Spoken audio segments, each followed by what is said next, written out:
Welcome to the Smart Dad Podcast, where we help you lead well at home, in business, and in life.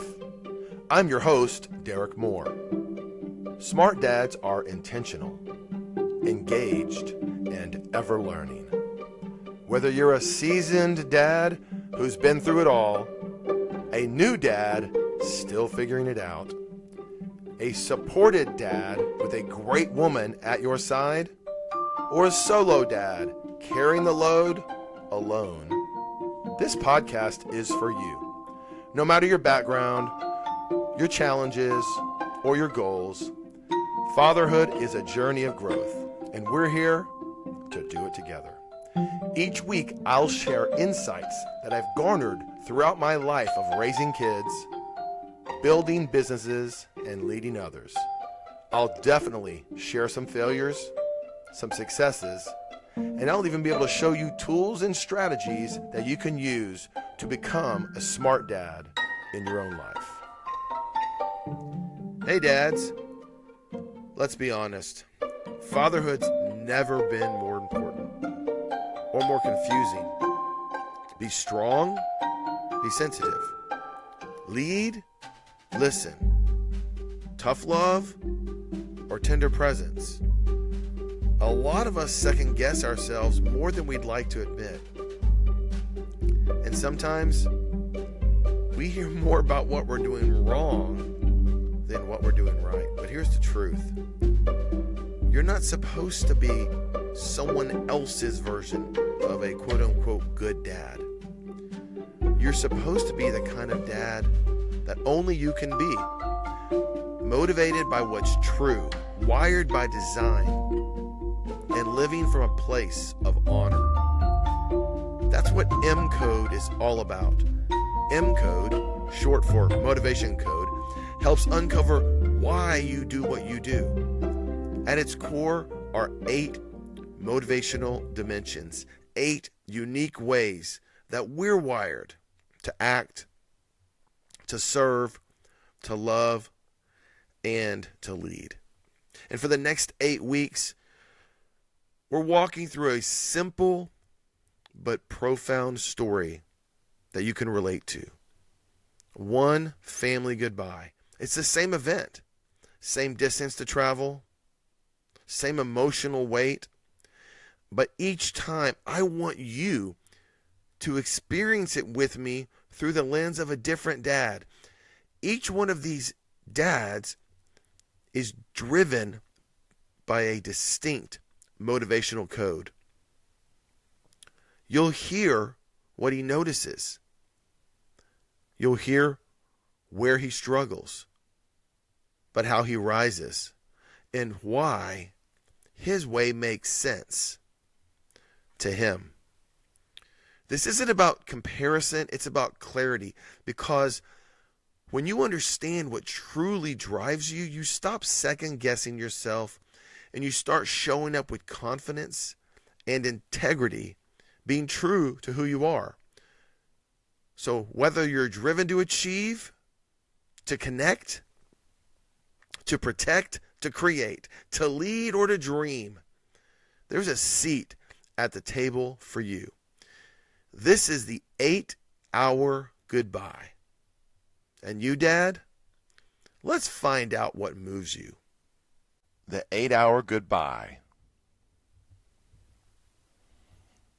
This time we're going to hear it through the eyes of a learner dad. Every moment teaches. You just have to listen. It was Thursday afternoon, the kind that carried the faint smell of spring, even though the calendar insisted it was still winter. Mike had just stepped out of a late lunch, one of those meals that quietly turns into something bigger.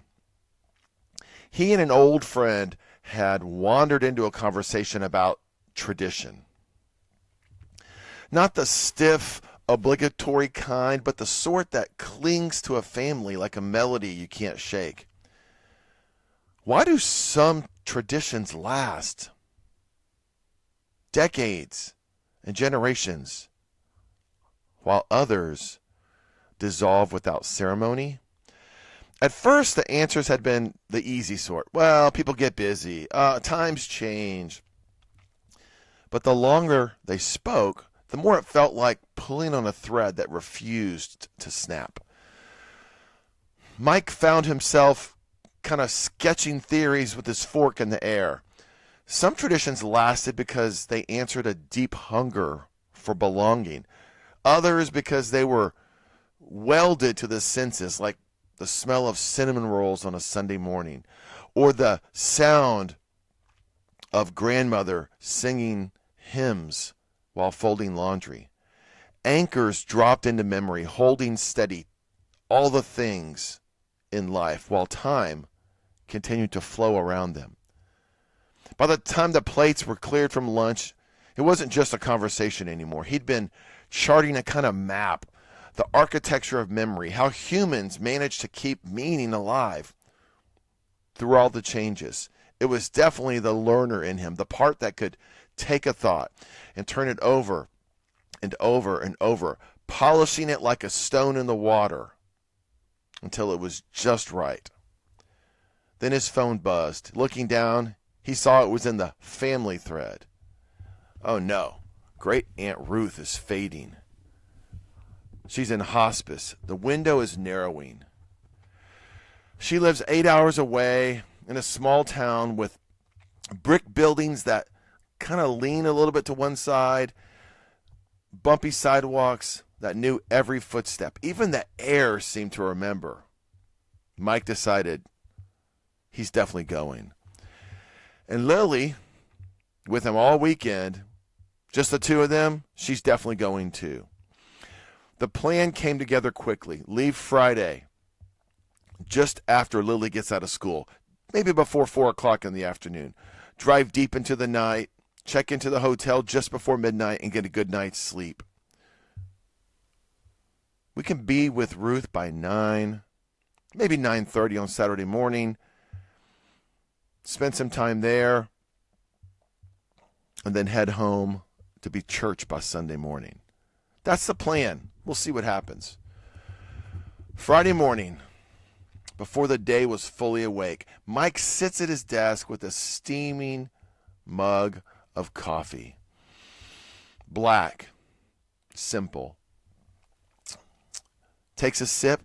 He opens this folder of digitized family photos, decades of birthdays, reunions, church picnics, and he just begins to scan, looking for patterns. Look where Ruth stands. Look where she leans in to speak, to whisper. Notice how decisions seem to bend around her presence. There's one image where she's in the far edge of the photograph. She's got her apron on. She's pouring coffee into someone else's cup. She's not the focal point, but you see that everyone else has had their coffee right in front of them. She was somehow the center of gravity, even though she was right on the edge. That makes him think, not all influence has to sit in the main chair. He writes that down in his notebook. Oh, here's another photo. Decades ago, Christmas. Ruth sits at the piano. All we see is her back. Her eyes are down on the keys, and everyone else is looking at her.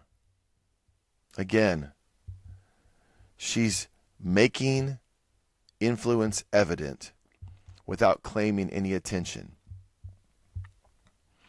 At lunch, he takes a break. He's listening to a book on how to ask better questions. He hears, a good question is a gift, a great one, an inheritance. He pauses the story, says, I'm going to write this down. The right questions open the right kind of silence. Then Ruth's questions flood back to him. She rarely asked, hey, Mike, how are you? She often asked, hey, Mike, what's been shaping your thinking lately? It was always an invitation, never a transaction. By late afternoon, Lily, picked up from school, was in the passenger seat. she noticed a shoebox between them. Discovery Deck. The label was right on top in Dad's blocky handwriting. Lily opens it up. Inside there were cards, family mysteries, what ifs, and thought prompts. She says, I'm going to pull one of these out, Dad. He says, go right ahead. She pulls out the first card. It reads, what's the biggest secret in our family? Mike answers quickly, I'm not sure I know, but if anyone does, it'll be Ruth. The road hummed beneath the tires. At a pull-off, Mike pointed to the horizon. You see that line, Lily? Way, way down the line. That's called the vanishing point. Artists use it to show depth. Travelers use it to remember there's always more ahead that you can see. They stood for a moment, stretched out a little bit, hopped back in the car. Lily now, with her thinking cap on, says, I want to do another one. So she pulls out another card. If our family had a motto, what would it be? Lily reads. They chat for a little bit. Then Mike says, yeah, it's pretty simple. Show up. Stay long enough to matter. I learned that from your great Aunt Ruth. They stopped at a weathered historical marker. Mike ran his hand along the railing. Lily, this bridge has stood since the 1800s because the builders aimed for more than the moment. Like a tradition, if you build it right, it holds more than weight. It holds meaning. A few towns later, back in the car, the road humming along, Lily asks, Dad, why do people die? Mike didn't rush. He said, well, sweetie, biology teaches us that our bodies can't repair forever. Over time, these protective little lids, these little caps on our chromosomes called telomeres. Telomeres, they kind of fray and fall apart like shoelace tips that come off until they just can't be threaded anymore. Telo means long, mere means unit. So these are the units that make your life long. But that's actually only half the story, sweetie. What does the Bible tell us? Lily responds, Jesus died for our sins. He said, right, but what does John 3:16 talk about? One birth is natural. One birth is spiritual. One birth is of water. One birth is of wind or spirit. For those in Christ, like Nicodemus when he was talking to Jesus, death is simply a transition and not an ending. So biology can explain to us all the mechanics, and faith can explain to us the meaning. Both not only can be true, but absolutely are true. They drove and drove and drove, Lily napping heavily. And then they finally reached the hotel just before midnight, grabbed a good night's sleep, and arrived at the hospice Saturday morning to the smell of coffee. At the nurse's station, Mike was chatting, asking about patterns. When does Ruth perk up? When does she fade back out? When does she need a rest? And at the right time, they entered the room. Aunt Ruth, Lily and I came to listen. Lily said, Aunt Ruth, what's something that life taught you that surprised you?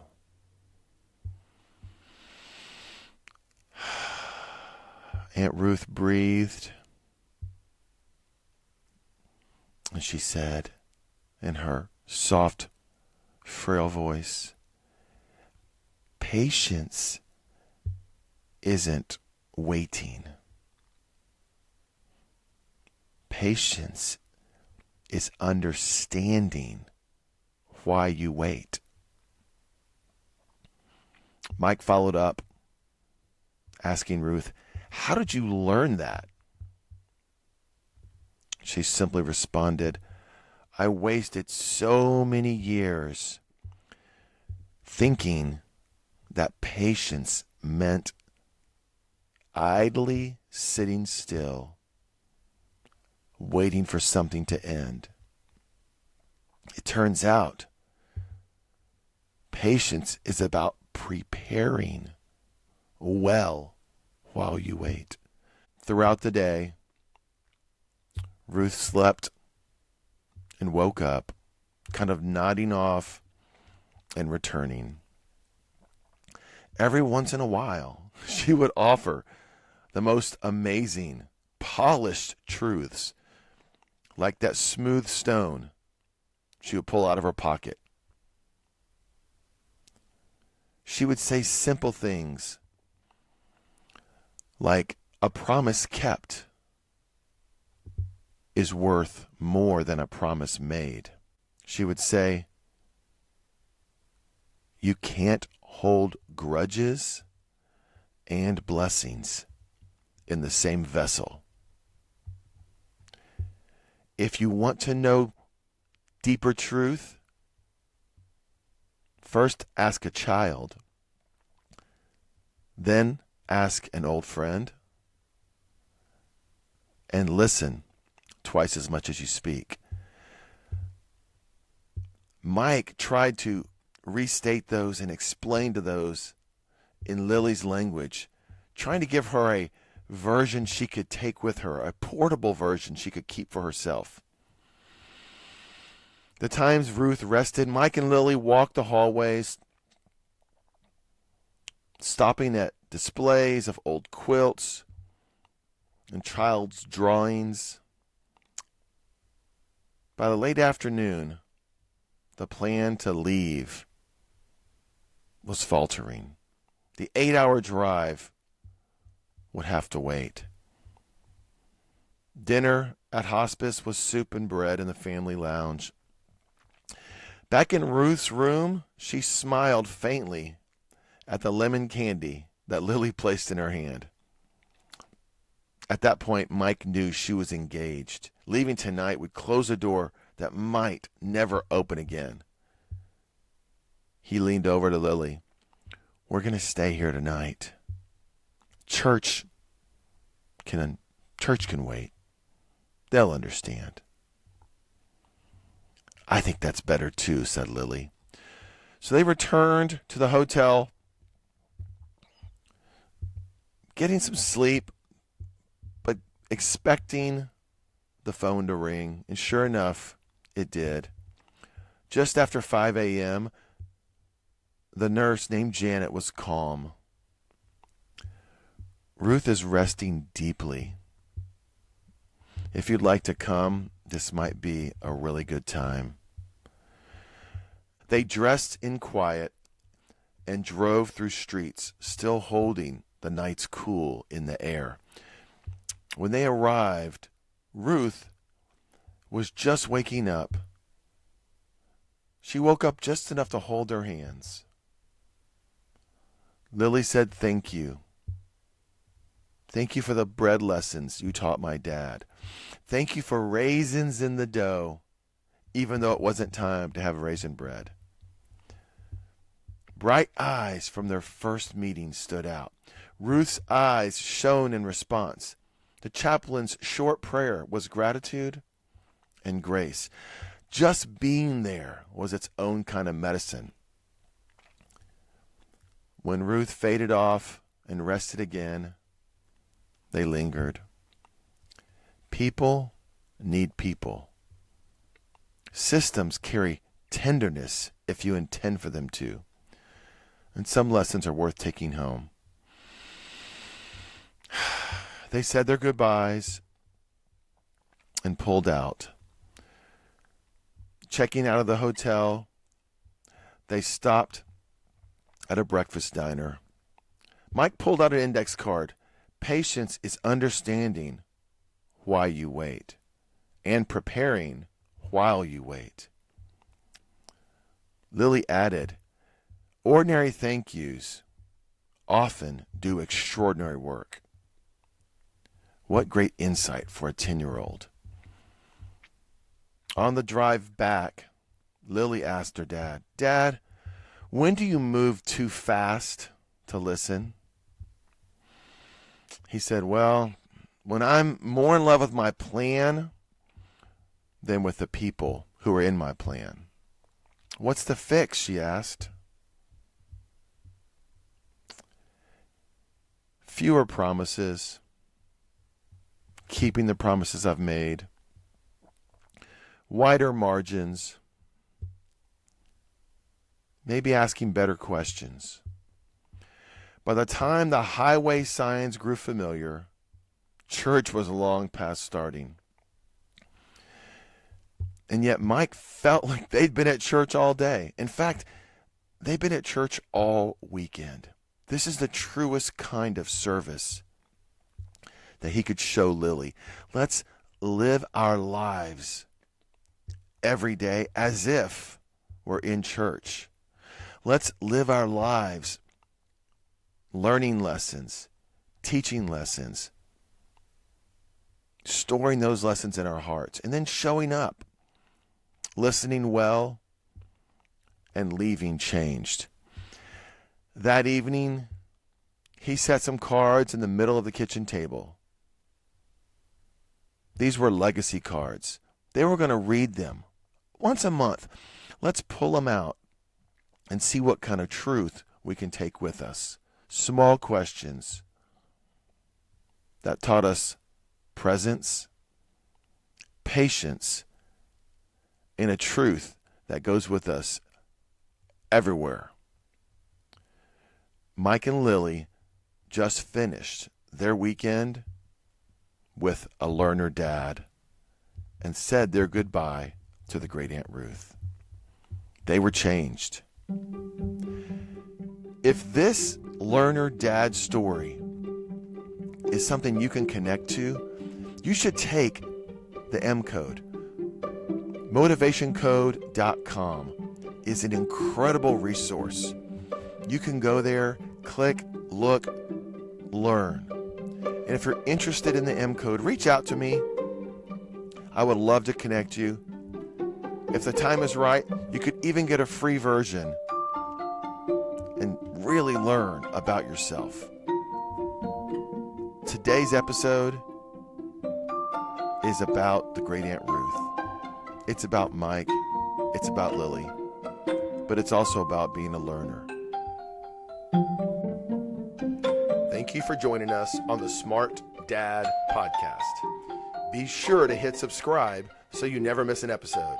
For resources, links, and more, check out the show notes. Also, if you like what you heard today, please leave us a 5-star review so other dads can find the podcast and be the dad they are meant to be. Now go out and be a smart dad today.